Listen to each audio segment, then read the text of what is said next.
राधे राधे। आप सभी को हमारी तरफ से हैप्पी जन्माष्टमी। तो आज हमने कान्हा जी का फेवरेट और सबका लोकप्रिय मेगा पाव बनाया। तो चलिए जानते हैं और शुरू करते हैं इसको बनाना।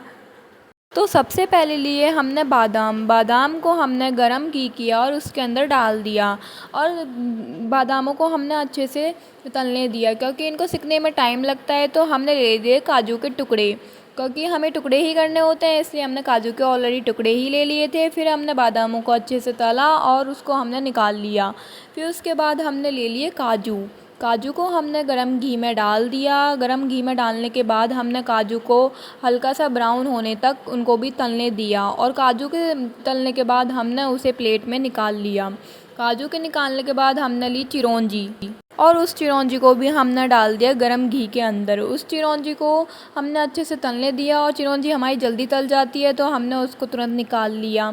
निकालने के बाद हमने किशमिश ली और किशमिश को भी गरम घी में डाल करके अच्छे से तल लिया। फिर उसको तलने के बाद हमने उसको भी थोड़ी देर के बाद तलने के बाद निकाल लिया। उसको निकालने के बाद हमने फिर लिए मखाने हमने थोड़ी सी मात्रा में ज़्यादा लिए थे, क्योंकि हम पाक थोड़ा ज़्यादा बना रहे थे।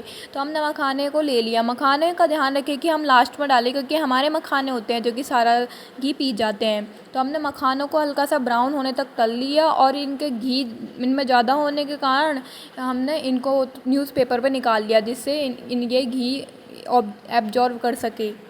उसके बाद हम लेंगे नारियल का बुरादा। हमारा नारियल का बुरादा जल्दी सिक जाता है, तो इसलिए हम इसको हल्का लाइट ब्राउन होने तक ही सेकेंगे। फिर इसको अच्छे से सेकने के बाद हम इसको निकाल लेंगे और इसको निकालने के बाद हमने बनानी है चाशनी के लिए हमें ध्यान रखना होता है कि यदि हम 1 गिलास पानी ले रहे हैं, जैसे कि हमने लिया, तो हम उसमें 2 कटोरी चीनी डालेंगे। 2 कटोरी चीनी डालने के बाद हम उसको अच्छे से होता है जो कि मिला लेंगे। मिलाने के बाद जब तक हमारी चाशनी बन के तैयार होती है, तो हम अपनी मेवाओं को ले लेंगे। मेवा में हमने जैसे काजू, बादाम और हमने खरबूजे के बीज, चिरौंजी, मखाने ये सब को हम ले लेंगे और इसको हमने पीसना नहीं है। इस बात का हमें विशेष ध्यान रखना है, क्योंकि उससे टेस्ट ख़राब हो जाता है। काजू इजीली टूट जाएंगे और बादाम को हमने चाकू से बारीक बारीक पीस में काट लेना है और मखानों को भी हमने इजीली तोड़ लेना है। ये सब इजीली टूट जाती है, इस बात का ध्यान रखें कि हम इसको पीसे बिल्कुल भी नहीं। इन सब के टुकड़े करने के बाद हम चाशनी को देखेंगे। हमारी चाशनी अच्छी तरीके से बनके तैयार हो चुकी है। उसके बाद हम काजू बादाम जो टुकड़े करे थे उनको डाल देंगे। उसको डालने के बाद हमने जो नारियल का बुरादा लिया है उसको डाल देंगे एंड उसको डालने के बाद हम जो किशमिश, खरबूजे के बीज और करौंजी थी उसको अच्छे से डाल देंगे और लास्ट में हम मखाने जो कि हमने बुरादे कर दिया उसको भी डाल देंगे। उसको डालने के बाद हम इन सबको अच्छे से मिक्स कर लेंगे और बिल्कुल अच्छे से मिक्स करेंगे जब तक कि ये आपस में चिपकने नहीं लग जाएं और चाशनी इसमें पूरी तरीके से मिक्स ना हो जाए।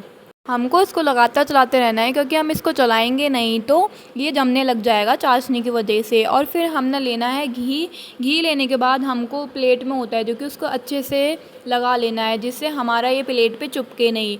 उसके बाद हम देखेंगे कि हमारा जो ये मिक्स था, अब आप देख रहे हैं कि जैसे कि ये चाशनी बिल्कुल इसमें मिलकर तैयार है और ये अच्छे से होता है जो कि मिल चुका है। अब हम इसको प्लेट में निकाल लेंगे।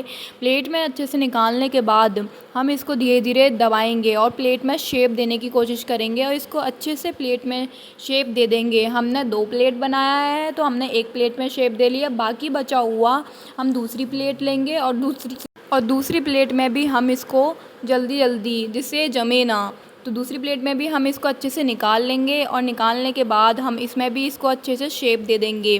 बिल्कुल हमने बारीक भी नहीं करना है और थोड़ा सा हमने इसको मोटी परत भी रखनी है जिससे आसानी से छूट जाए।